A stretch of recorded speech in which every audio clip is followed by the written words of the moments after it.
مہینے میں عبادت کی طرف آ جاتے ہیں اور خدا کے قریب ہونا چاہتے ہیں، اس کا قرب تلاش کرتے ہیں نماز، روزہ اور خاص طور سے صدقات اور خیرات میں۔ ایک بڑا مسئلہ ہے، لوگ اکثر کنفیوز رہتے ہیں اس حوالے سے۔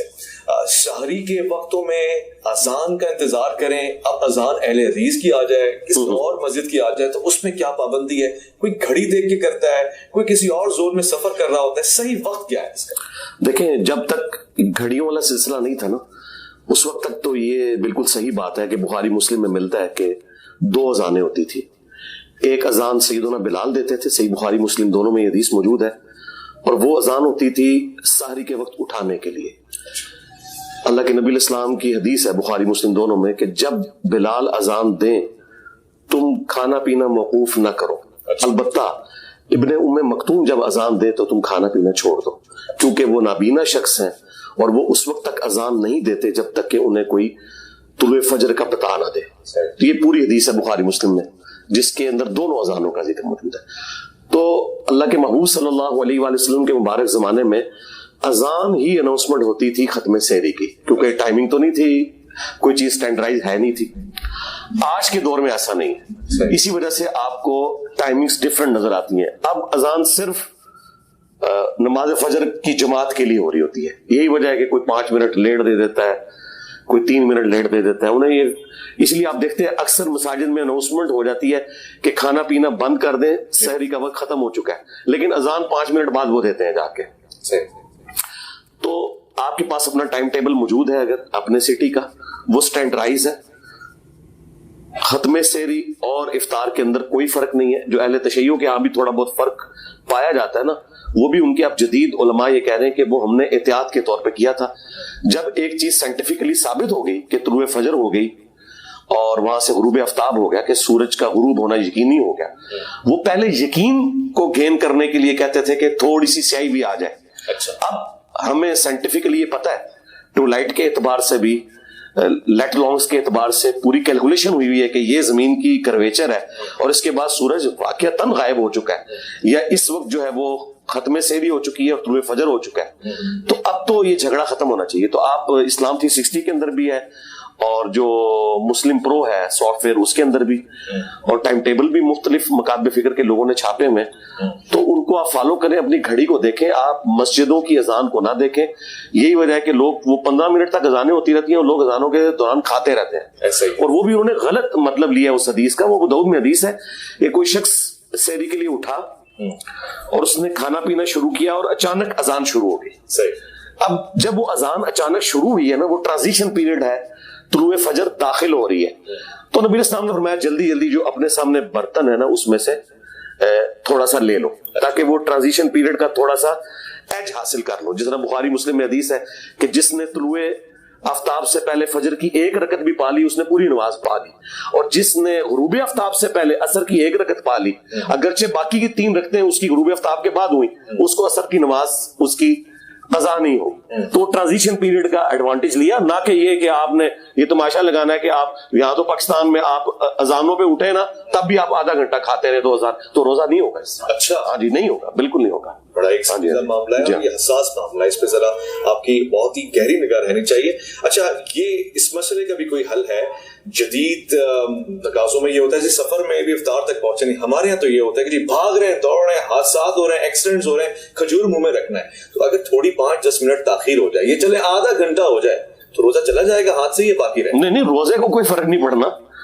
دیکھیں، جلدی کے چکر میں تو ہم نے دیکھا ہے کہ یہاں پہ اہل حدیث حضرات تو بعض اوقات 5 منٹ پہلے ہی اذان دے دیتے ہیں، تو لوگوں کے روزے توڑوا رہے ہیں۔ اچھا، ہاں جی بالکل، ہم نے اپنے جیلم شہر کے اندر آبزرو کیا ہے کہ آج کل بالکل وہ اذانیں ان کی ٹھیک ہے، حنفیوں کے بھی بعد ہو رہی ہیں۔ جیسے ہی رمضان شروع ہونا ہے نا، ایک دن میں کون سا ایسا ٹائم ٹیبل چینج ہو جاتا ہے، بس ایک ان کے دماغ میں ایک چیز چھائی ہوئی ہے تو وہ اذان پہلے دے دیتے ہیں، لوگوں کے روزے توڑوا دیتے ہیں۔ آپ نے ٹائم ٹیبل کو فالو کرنا ہے۔ حالانکہ اہل حدیث حضرات کا سب سے بڑا ادارہ دارالاسلام پبلیکیشن ہے، ان کی اپنی ٹائمنگ کے مطابق بھی نا 6-7 منٹ پہلے وہ غروب آفتاب کروا رہے ہوتے ہیں، اور دارالاسلام کی ٹائمنگ بالکل درست ہے، تو وہ اپنی ٹائمنگ کو بھی فالو نہیں کر رہے۔ وہ 1955 کے اندر کہیں انہوں نے کوئی ٹائم ٹیبل ان کے لوگوں نے اس وقت کوئی کیلکولیٹ جو لمیٹڈ سورسز کے اندر کیے، ہم ان کی نیت پہ شک نہیں کرتے، لیکن اب تو ہمیں پتہ چل چکا ہے کہ پراپر ٹائمنگ کیلکولیٹ کرنے کا طریقہ کیا ہے، تو اس کے بعد تو اب میرا خیال ہے کوئی گنجائش نہیں ہونی چاہیے۔ تو یہ افراتفری مچانا اور اس کی وجہ سے ایکسیڈنٹ کرنا کوئی ضرورت نہیں ہے. تاخیر ہو جائے تو کوئی مسئلہ نہیں, کوئی مسئلہ نہیں ہے. تاخیر جس کو کنڈیم کیا گیا نا وہ جان بوجھ کے تاخیر کرنا ہے, بیٹھے ہوئے ہیں اور جان بوجھ کے آپ جو ہے نا وہ افطار کو لیٹ کر رہے ہیں خام خواہ, تو ظاہر ہے کہ آپ اللہ کے حکم کو توڑ رہے ہیں نا. سنت تو یہ ہے کہ آپ نے سحری جو ہے وہ لیٹ سے لیٹ کرنی ہے اور افطار جلدی سے جلدی کرنا ہے, لیکن ٹائم سے پہلے نہیں کرنا. اور اس کے پیچھے حکمت یہ ہے کہ اسلام کی ایک مینٹالٹی ہے کہ انسانیت کی جس میں بہتری ہو. بہتری تو یہی ہے نا کہ آپ کے روزے کا سپین کم ہو جائے گا, وہاں سے آپ ساری لیٹ کریں اور افطار ٹائم پہ فوراً کر لیں, تو آپ کو وہ تکلیف اور مشقت جو روزے کی ہے وہ کم سے کم وقت کے لیے گزارنی پڑے گی. باقی اس کو جو سنی شیعہ کنفلکٹ بنا کے ایک مصیبت کھڑی کر دی ہے نا, تو یہ بالکل غلط ہے. اچھا, کچھ ریسرچر نام نہاد یہ بھی کہتے ہیں جی دین تو ایک ہی ہے, اللہ تعالیٰ نے جو وقت رکھ دیا وہ سب کے لیے یکساں ہے. مثلا حضرت عیسیٰ علیہ السلام کے زمانے میں جو روزے رکھے جاتے تھے, آج ان کی قوم یا ان سے چاہنے یا محبت کا دعویٰ کرنے والے چاند دیکھ کے افطار کر رہے ہیں. اگر تو اصلاً تو ہمیں وہیں تک جانا چاہیے, تاخیر کرنی چاہیے, بجائے یہ کہ بالکل جب سورج اپنی کرنیں چھوڑ رہا ہو, رخصت کر رہا ہو, اس وقت الوداع نہ کریں. دیکھیں جی, قرآن میں بالکل واضح آیا کہ آپ نے روزے کو مکمل کرنا ہے رات ہونے تک. اب رات کی ڈیفینیشن جو ہے وہ یہی ہے کہ غروب آفتاب کے بعد رات ہو جاتی ہے. یہ جو شام کا لفظ بولا جاتا ہے نا, وہ غروب آفتاب سے لے کے عشاء کا وقت داخل ہونے تک کو شام نہیں کہا جاتا. شام جو ہے وہ غروب آفتاب سے پہلے ہے. عصر اور مغرب کا درمیانی جو فرق ہے نا, اسے شام کہا جاتا ہے. جو لوگ وہ اہل تشیع حضرات بھی پلی لیتے ہیں نا کہ جی لیل کا لفظ ہے, تو لیل رات ہے. رات کب شروع ہوتی ہے؟ جب غروب آفتاب ہوگا. ہاں, تو بس غروب آفتاب کے بعد رات شروع ہوگی. آپ غروب کو انشور کریں, یہ میں بھی اس حق میں ہوں کہ غروب کو انشور کرنا ضروری ہے. میں تو یہ نظانوں کے ساتھ روزہ نہیں کھولتا. اتفاق کرتے ہیں کہ پہلے مغرب کی نماز پڑھ لیں پھر افطار کریں. نہیں, پہلے آپ افطار کریں. ظاہر ہے اس مشقت میں اپنے آپ کو کیوں ڈالنا ہے, آپ پہلے افطار کریں پھر تسلی سے آپ نماز پڑھیں. کہتے ہیں کہ خود سنت کا طریقہ کار بھی یہ رہا اور شیخین کا طریقہ کار بھی یہ. وہ جو الموطا ممالک سے یہ روایت پیش کرتے ہیں وہ منقطع ہے. اچھا, ہاں جی, وہ جس راوی نے بیان کیا ہے نہ حضرت ابو بکر کا زمانہ اس نے پایا نہ حضرت عمر کا, اور اس نے کہا جی شیخین جو ہیں وہ نماز مغرب پڑھنے کے بعد افطار کرتے تھے, وہ الموطا ممالک کی روایت ہی منقطع ہے. بلکہ میں ایک دفعہ اپنے استاد کے پاس بیٹھا ہوا تھا, جو میری ایک ہی ریکارڈنگ ہے مولانا اسحاق صاحب رحمہ اللہ کے ساتھ, جو 40 کوسچنز ہیں جو 23 مارچ 2012 کو ریکارڈ ہوئے تھے.